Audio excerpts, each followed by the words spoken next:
Maths discuss करेंगे। Topic का नाम है tangents of circle. Tangents of circle क्या होता है? फर्स्ट ऑफ ऑल मैं फिगर के अकॉर्डिंग देख लीजिए। सपोज एक सर्किल है, इस सर्किल का सेंटर O है, O टू P इसका क्या है? रेडियस है।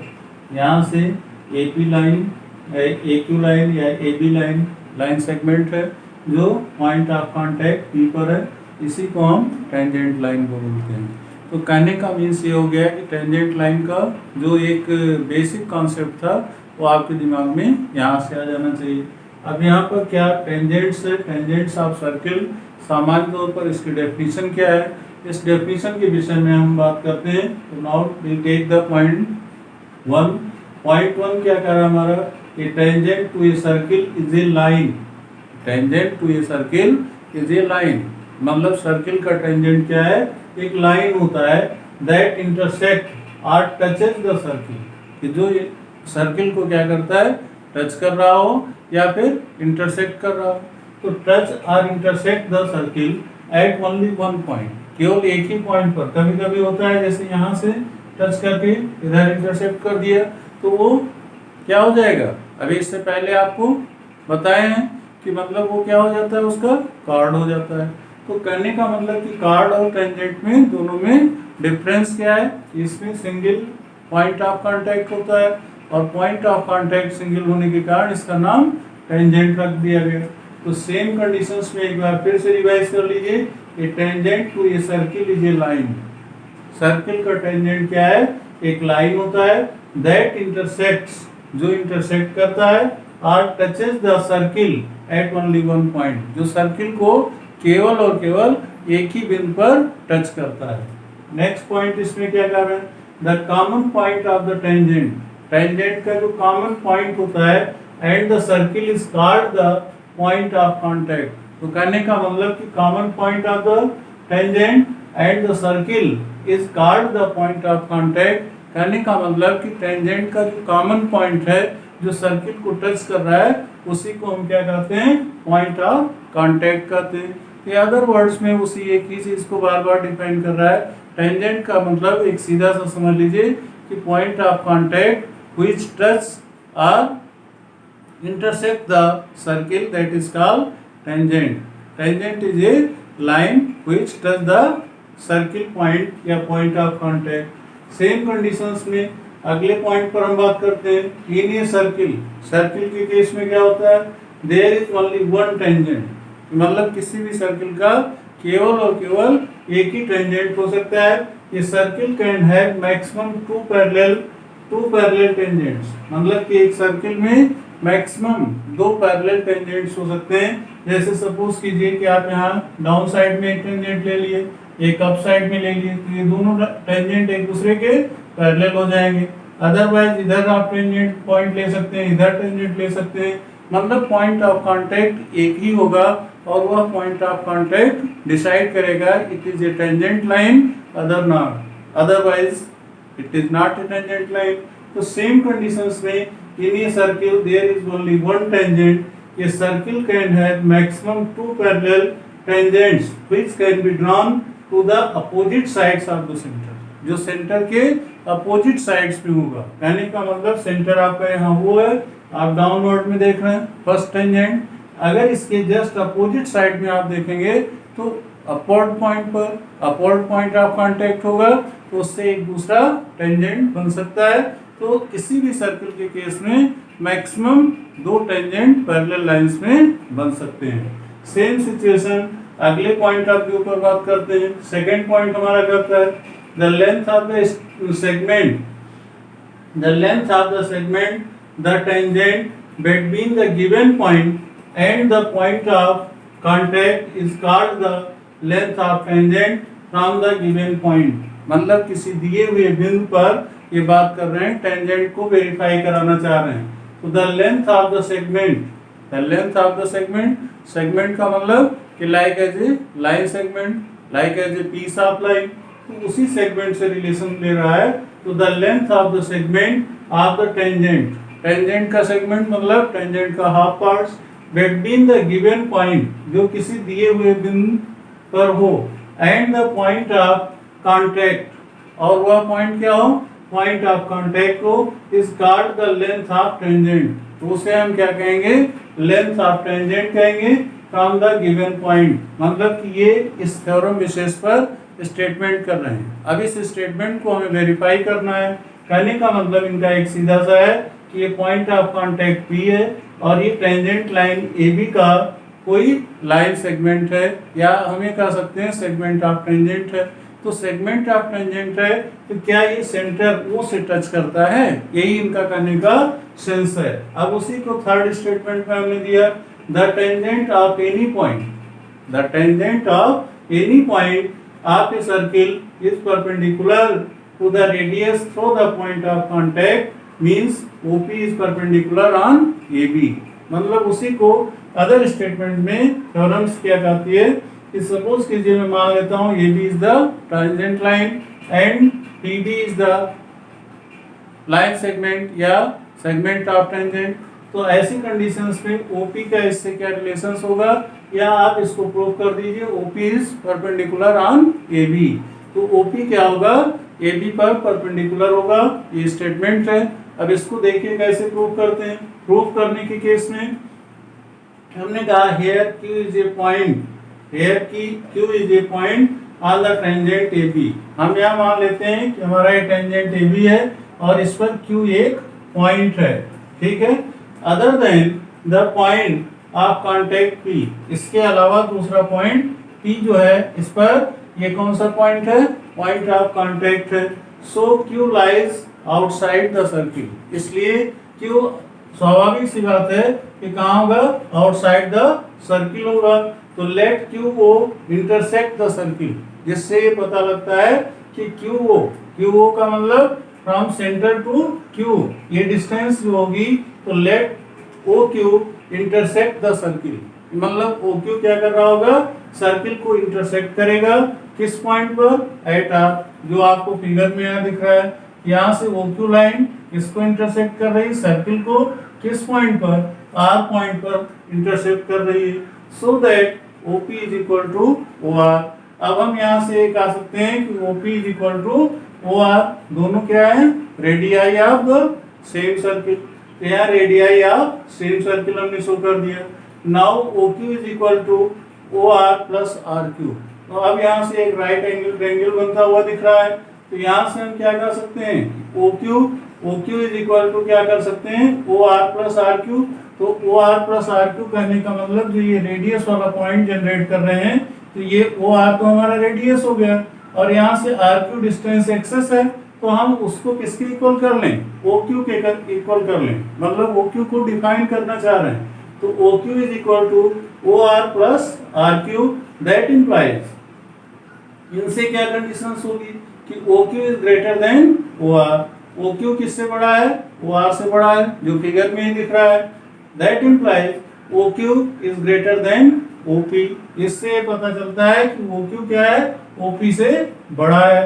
OQ is greater then OP और OP is less than OQ, या फिर OQ को हम कह सकते हैं कि OP क्या है, OP is less than OQ। बात एक ही है, दो तरह से उसी को कहा गया कि OQ लाइन क्या है, OP से बड़ी है, तो OQ is greater then OP, otherwise OP is less than OQ। thus we get, तो इससे हमें क्या प्राप्त होता है, तो thus we get OP is a shorter than any other segment joining O to any point of AB।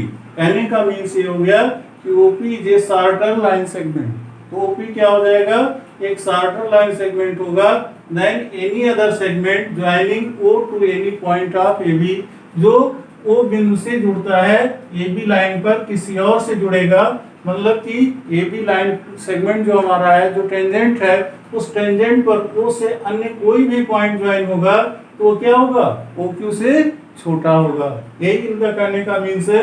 इस line को फिर से रिपीट कर लीजिए, OP is a shorter than any other segment, कि OP क्या है, शॉर्टर है, छोटा है, देन एनी अदर सेगमेंट, किसी और लाइन सेगमेंट से ज्वाइनिंग O, जो O को ज्वाइन करे to any point of AB। मतलब कि AB के किसी भी बिंदु पर, AB आपका टेंजेंट लाइन सेगमेंट है, तो टेंजेंट लाइन के किसी भी पॉइंट पर O से दूसरा लाइन ज्वाइन करेगा तो ऑलवेज किससे OQ से छोटा होगा, यही इनका कहने का मीन्स है।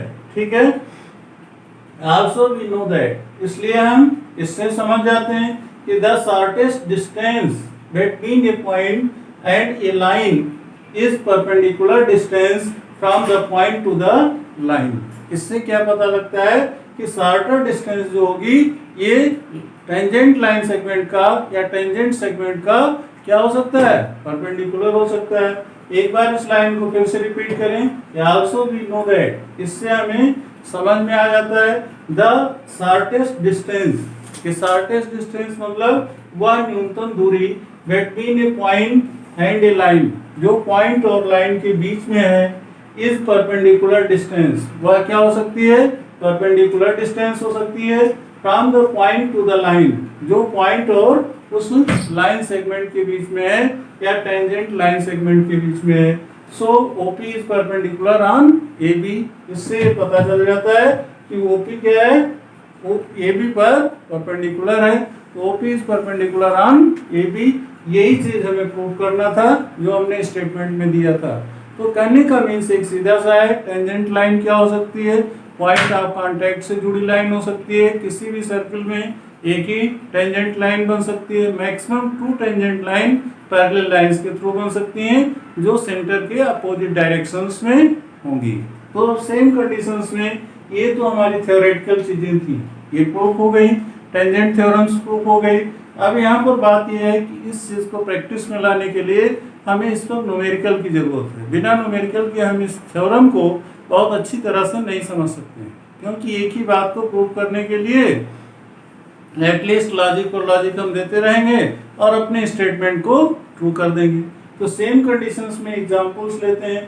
फर्स्ट एग्जांपल हमारा है ये टेंजेंट PQ, ध्यान दीजिएगा, ये tangent PQ at a point P, एक टेंजेंट PQ है जो point P of a circle of radius 5 centimetre, जो सर्किल से 5 सेंटीमीटर रेडियस पर है, meets a line through the centre O, जो सेंटर O से ज्वाइन करती है at a point Q such that PQ is equal to 12 cm, और इस तरह से यहाँ P से Q की डिस्टेंस क्या है, वो 12 सेंटीमीटर है और वो P को ज्वाइन कर रही है, means OP is the radius and PQ is equal to 12 centimetre in according to the question statement. Find the length of OQ, तो लेंथ OQ की क्या होगी, अब आपके सामने फिगर 1 दिया गया है। इस फिगर में आप देख रहे हैं एक सर्किल है जिसका सेंटर O है, O से P आपको दिख रहा है कि ये क्या है, शॉर्टेस्ट डिस्टेंस है या परपेंडिकुलर ऑन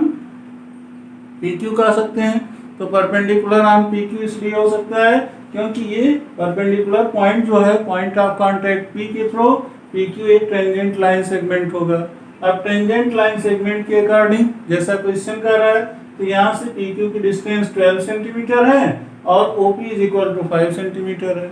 हमसे क्या क्वेश्चन किया जा रहा है, find the length of OQ। तो OQ की लेंथ फाइंड आउट करने के लिए हम क्या कर सकते हैं, PGT का यूज कर दीजिए। तो यहाँ से इसका सोल्यूशंस जब हमें देना होगा तो हम क्या करेंगे, शॉर्ट में इसका सोल्यूशन देंगे कि OQ square is equal to क्या हो जाएगा, OQ square is equal to OP square plus PQ square, इसके थ्रू हो रहा है बाई PGT। यहाँ पर सॉल्व कर दीजिए, तो PGT means Pythagoras, Baudhayana Pythagoras theorem, इसके अकॉर्डिंग वैल्यू पुट करना है। तो OQ की हमें वैल्यू फाइंड आउट करनी है, OQ अननोन है, OP की वैल्यू कितनी है, 5 है, तो 5 cm का स्क्वायर कर देंगे और 5 cm square plus 12 cm square दोनों को ऐड कर दीजिए। 5 का स्क्वायर 25 cm स्क्वायर हो जाएगा, 12 का स्क्वायर 144 हो जाएगा और ये cm स्क्वायर यूनिट में आ गया। लास्ट में इनको ऐड कर दीजिए, तो ये कितना आ जाएंगे 169 cm स्क्वायर। इससे हमें OQ की डिस्टेंस चाहिए, तो OQ इज इक्वल टू क्या हो जाएगा, अंडर रूट 169, स्क्वायर रूट से बाहर इसको कर दीजिए तो cm हो जाएगा, that is equal two plus minus 13 का स्क्वायर है, तो ये वैल्यू क्या आ गई, plus minus 13 centimetre. Means OQ की डिस्टेंस हमारी कितनी है, 13 सेंटीमीटर होगी। और इसमें सॉल्व करने में हम किसका हेल्प लिए, इनका पीजीटी का हेल्प लिए। क्यों पीजीटी का हेल्प लिए? क्योंकि ओपी लाइन जो होगी ये टेंजेंट पर परपेंडिकुलर शेप में होगी और परपेंडिकुलर शेप में होने के कारण ही ये 90 डिग्री एंगल है। 90 डिग्री एंगल होने पर राइट एंगल ट्रायंगल बन जाएगा और जब भी राइट एंगल ट्रायंगल की प्रॉब्लम्स आती है तो हम उसको क्या करते हैं, by the trigonometrical solution PGT का यूज कर लेते हैं। तो सबसे आसान इनका कैलकुलेशंस होता है, बस जरूरत क्या है उस फिगर को समझना और फिगर के समझने के साथ साथ जैसा क्वेश्चन आपको इंस्ट्रक्शन दे रहा है उसी के अकॉर्डिंग काम करते हैं। तो ये हमारा फर्स्ट एग्जाम्पल था। इस एग्जाम्पल के बाद सेकेंड एग्जाम्पल बात करते हैं। सेकेंड एग्जाम्पल हमने स्टेटमेंट नोट नहीं किया है, उसका रीजन क्या था, थोड़ा स्पेस शॉर्ट पड़ रहा था। हमने कहा भाई बच्चों को इस पर विशेष वर्कआउट दिया जाए, ज़्यादा से ज़्यादा नंबर ऑफ प्रॉब्लम दिया जाए, जिससे वो बच्चे काफ़ी कुछ प्रैक्टिस में आ जाएंगे और जब प्रैक्टिस में आ जाएंगे तो बहुत सारे क्वेश्चंस अपना इटसेल्फ करने लगेंगे, तो फिर कोई दिक्कत नहीं रहेगी। तो इसके लिए हम क्या करते हैं, अब सेकेंड प्रॉब्लम पर आते हैं। सेकेंड प्रॉब्लम हमारी कुछ इस तरह से है, यहाँ से रफ हो रहा था तो यहाँ से ये हमारी सेकेंड प्रॉब्लम की फिगर है। सेकेंड प्रॉब्लम हमारी क्या है, फिगर 2 के नाम से। इसमें आपको जो क्वेश्चन स्टेटमेंट का कंक्लूजन है उसको हम फिगर से समझाने की कोशिश कर रहे हैं। यहाँ पर आप देख रहे हैं वो is the centre of circle, वो is the perpendicular line on tangent line. तो टेंजेंट लाइन पर वो ये आपका क्या है, परपेंडिकुलर है जो 90 डिग्री एंगल पर ड्रा हो रहा है। सेम कंडीशन में ओबी की डिस्टेंस कितनी है, 25 सेंटीमीटर। ये गिवन है AB की डिस्टेंस जो टेंजेंट लाइन सेगमेंट की डिस्टेंस है वो 24 cm है। इसमें वैल्यू हमें किसकी फाइंड आउट करनी है, OA की सॉरी। तो इसमें कहने का मीन्स ये हो गया कि OA की डिस्टेंस फाइंड आउट करने के लिए फिर हम उसी पीजीटी को रिवाइज कर देंगे। अब पुनः पीजीटी को रिवाइज करने के लिए सेकंड क्वेश्चन का सॉल्यूशन, फिर यहाँ से एप्टीट्यूड जैसा क्वेश्चन का फिगर हमें शो कर रहा है, हमें OA की डिस्टेंस चाहिए। तो OA क्या है हमारा, OA square is equal to sorry OA हमारा परपेंडिकुलर है, बेस के तौर पर क्या कर रहा है, ये भी काम कर रहा है और OB हमारा क्या है, हाइपोटेन्यूज है। तो ऐसी कंडीशंस में हम क्या करेंगे, OA square is equal to hypotenuse को पहले ले लेंगे तो OB square minus AB square. अब इन दोनों की वैल्यू पुट कर दीजिए, ये क्या हो गया 24 का स्क्वायर, 24 cm स्क्वायर है, ये 25 है OB की वैल्यू। तो 25 का स्क्वायर माइनस 24 का स्क्वायर और ये सभी क्या हो जाएंगे, सेंटीमीटर स्क्वायर में हो जाएंगे। तो 25 का स्क्वायर 625 हुआ माइनस 24 का स्क्वायर 576 हुआ और इन दोनों को सब्ट्रैक्ट कर देंगे तो ये इकाई किसमें हो जाएगी, सेंटीमीटर स्क्वायर में हो जाएगी। अब यहाँ 15 माइनस 6 तो 15 माइनस 6 क्या हो जाएगा, 9 आ जाएगा। और इसके साथ साथ यहाँ 1 आया, 1 से नहीं सब्ट्रैक्ट होगा, इससे सब्ट्रैक्ट करेंगे तो ये हो जाएगा 11, 11 माइनस 7 4 आ जाएगा। यहाँ 5 को 5 माइनस 5 0, तो ये वैल्यू क्या आ गई 49 cm स्क्वायर। तो ऐसी कंडीशंस में अगले स्टेप में क्या हो जाएगा, OA इज इक्वल टू क्या हो जाएगा अंडर रूट 49 cm स्क्वायर।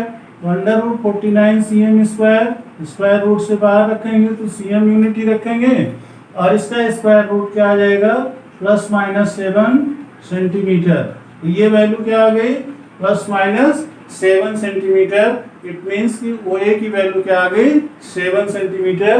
जो इस पर परपेंडिकुलर ड्रॉप किया गया उसकी लेंथ क्या आ गई 7 सेंटीमीटर। या ये कह सकते हैं इस सर्किल की रेडियस है, रेडियस की वैल्यू क्या आ गई 7 सेंटीमीटर आ गई। तो ये क्वेश्चन भी आपका कंप्लीट हो गया। Now I will take question number 3। Question number 3 के लिए बात करते हैं। तो क्वेश्चन नंबर 3 का भी इसी तरह से कंक्लूजन समझना होगा। यहाँ पर भी ऐसे ही प्रॉब्लम सॉल्व की गई है, देखते हैं उसमें क्या वर्कआउट करना है। यहाँ पर हम क्या करते हैं, पहले फिगर को देखते हैं, फिगर हमारा क्या कहना चाह रहा है उसी के अकॉर्डिंग हम काम करते हैं।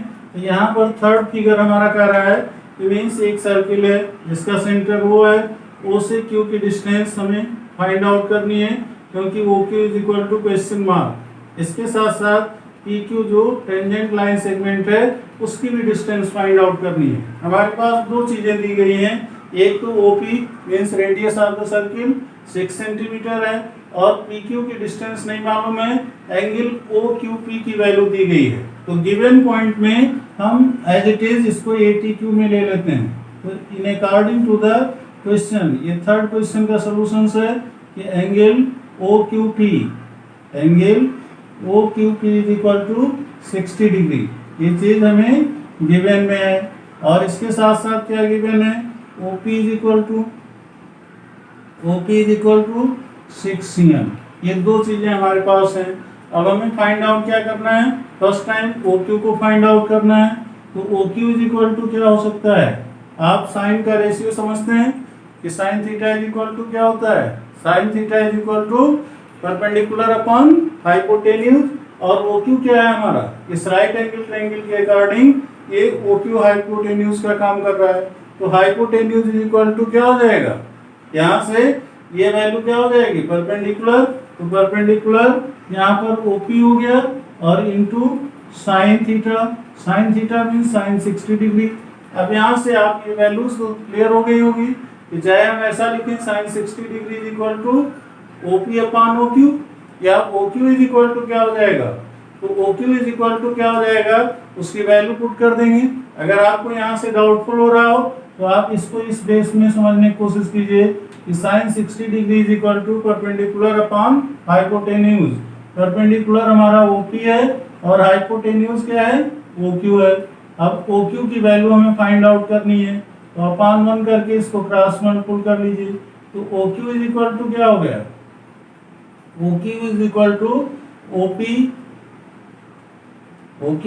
To OP upon sine 60 degree होगा। इस तरह से ये प्रॉब्लम सॉल्व होगी, साइन 60 डिग्री अपॉन में आएगी। क्रॉस मल्टीपल करने में ये प्रॉब्लम हो रही थी क्योंकि OQ into sine 60 degree is equal to OP। हमें OQ की डिस्टेंस चाहिए तो OQ is equal to OP upon sine 60 degree. तो यहाँ पर ये थोड़ा सा मिस्टेक्स हो गया है, इसको फिर से दोबारा कर लेते हैं। तो OP अपॉन साइन 60 डिग्री यहाँ क्रॉस कर देने पर ये चीज सामने आ गई। अब यहाँ पर OP की वैल्यू पुट कर देंगे।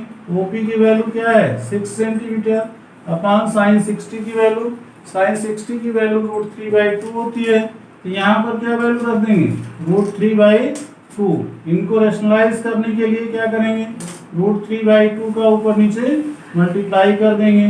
तो √3/2 से मल्टीप्लाई हो जाने पर यहाँ से क्या हो जाएगा 6√3 अपॉन 2 ये वैल्यू होगी। और यहाँ से √3/2 का मल्टीप्लाई कर देने से क्या हो जाएगा √3 इंटू √3 3 हो गया और 2 2 जा 4, तो 3 अपॉन 4 होने पर ये उलट करके क्या आ जाएगा रिवर्स ऑर्डर में 4 अपॉन 3 हो जाएगा। तो 2 1 जा 2, 2 2 जा 4 ये हो जाएगा और ये 3 1 जा 3, 3 2 जा 6। ये वैल्यू लास्ट में क्या आ गई, लास्ट में हमारी वैल्यू 2 2 जा 4√3 सेंटीमीटर आ गई। तो ये वैल्यू क्या आ गई 4√3 सेंटीमीटर। ये किसकी डिस्टेंस है, OQ की डिस्टेंस है। तो OQ की डिस्टेंस हम इस साइन थीटा वाले रेशियो से फाइंड कर लेते हैं। ये चीज क्रॉस करने से प्रॉब्लम और सॉल्व हो गई। थोड़ा सा कंजेस्टेड पड़ रहा था स्पेस कम होने के कारण, तो हम कहें इसको रिप्लेस कर देते हैं। अब यहाँ से आपको क्लियरिटी आ जाएगी। इसको देखने के बाद आपके सामने विकल्प है कि OQ की वैल्यू हमारी क्या आ गई 4√3 सेंटीमीटर। ऐसे अगर हम PQ की वैल्यू निकालना चाहें तो PQ हमारा क्या है बेस है। अब PQ बेस है तो PQ की वैल्यू क्या हो जाएगी, PQ बेस है और हमारे पास परपेंडिकुलर की वैल्यू दी गई है। तो perpendicular upon base is equal to tan 60 degree होता है। तो यहाँ से परपेंडिकुलर अपॉन बेस, तो वही चीज आप यहाँ पर फिर से एक बार कर लीजिए। PQ की डिस्टेंस निकालने के लिए पुनः या अगेन इसको कर दीजिए tan 60 degree, tan 60 degree is equal to क्या हो जाएगा OP upon PQ, OP upon PQ। ये वैल्यू हो जाएगी, OP की वैल्यू 6 cm है और PQ की वैल्यू मालूम नहीं है हमें। तो यहाँ से PQ एज इट इज कर दीजिए अपान 1 करके क्रॉस मल्टीपल रेशियोज को ले लें तो यहाँ से क्या आ जाएगा, P Q is equal to, फिर वही आ जाएगा 6 सेंटीमीटर अपान 1060।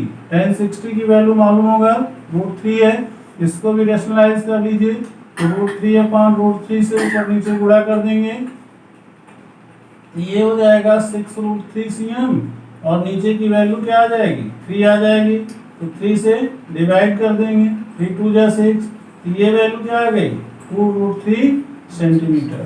तो एक डिस्टेंस आपकी 2√3 सेंटीमीटर आ गई, इसकी वैल्यू क्या आ गई 2√3 सेंटीमीटर और इसकी वैल्यू क्या आ गई 4√3 सेंटीमीटर। किस रेशियोज का हमने यूज किया, एक के लिए हमने साइन थीटा का यूज किया और दूसरे के लिए टेन थीटा का यूज किए। तो मेनली ये टेक्नोमेट्रिकल रेशियोज के द्वारा फाइंड आउट कर लेते हैं, इसी के कारण tangent of a circle very easy हो जाता है। लास्ट क्वेश्चन अब फिर देखते हैं एग्जाम्पल नंबर 4। अब उस एग्जाम्पल नंबर 4 में देखते हैं क्या प्रॉब्लम है, उन्हीं फिगर के अकॉर्डिंग उनको भी समझना है, क्योंकि स्पेस कम होने के कारण हमने बार बार उन क्वेश्चंस को एक ही चीज को रिपीट नहीं किया, क्योंकि हमारा उद्देश्य था बच्चों को क्वेश्चन नंबर ऑफ क्वेश्चन ज्यादा मिल जाए, सॉल्विंग प्रोसेस उनको मालूम हो जाए, तो ये इनका कंक्लूजन तो खुद भी निकाल सकते हैं या क्वेश्चंस कहीं भी वो रीडिंग कर सकते हैं, कोई दिक्कत नहीं है। उनको मेन सॉल्विंग प्रॉब्लम होती है तो सॉल्विंग स्टेप्स क्लियर हो जाने चाहिए। यहाँ पर आप देख रहे हैं एक सर्किल है जिसका सेंटर वो है, ओ से ए की डिस्टेंस ले रहे हैं, साथ में ओ भी इनका क्या है, ओ भी एज ए परपेंडिकुलर डिस्टेंस है और इस परपेंडिकुलर डिस्टेंस से point of contact on the tangent line B point है। तो कहने का मतलब कि A B is the tangent segment, तो ये टेंजेंट सेगमेंट होने पर ओ बी इनका परपेंडिकुलर हो गया और ए बी इनका क्या हो जाएगा, बेस हो जाएगा। इसी तरह से ओ ए इनका क्या हो जाएगा, ओ ए की वैल्यू इनकी क्या हो जाएगी, ये हाइपोटेन्यूज हो जाएगा। अभी हमसे क्रॉस क्वेश्चन क्या कर रहे हैं, then find the angle O A B, तो ओ ए बी की वैल्यू हमें फाइंड आउट करनी है। अब ओ ए बी की वैल्यू फाइंड आउट करने के लिए क्या करते हैं कि यहाँ से हम ये कह सकते हैं, we know that in triangle O A B. अब ट्रायंगल जब हमें क्लियर हो गई कि ओ ए बी हमारा एक राइट एंगल ट्रायंगल है, क्यों, क्योंकि टेंजेंट प्रॉपर्टी करती है, तो हम यहाँ से क्या कर सकते हैं कि angle A O C find out करें, तो एंगल ए ओ सी की वैल्यू क्या हो जाएगी, ए ओ सी जो हमें दिया गया है 120 डिग्री। तो ये एंगल ए ओ सी क्या है, ये इसका एक्सटीरियर एंगल है, किस एंगल का, ये यहाँ से इसका एक्सटीरियर एंगल बन रहा है, इसका एंगल ए ओ बी का। तो ऐसी कंडीशंस में इनका एक्सटीरियर एंगल होने के कारण angle A O C is equal to angle O A B plus angle O B A. मतलब कि यहाँ से हमने क्या लिया, angle O A B means angle A को लिया और इसी के साथ इनका दूसरा ओ बी ए। मतलब हम सीधे शब्दों में कह दें कि एंगल ओ जो 120 डिग्री दिया है एक्सटीरियर एंगल, वो किसके सम के बराबर होगा, angle A plus angle B के सम के बराबर होगा।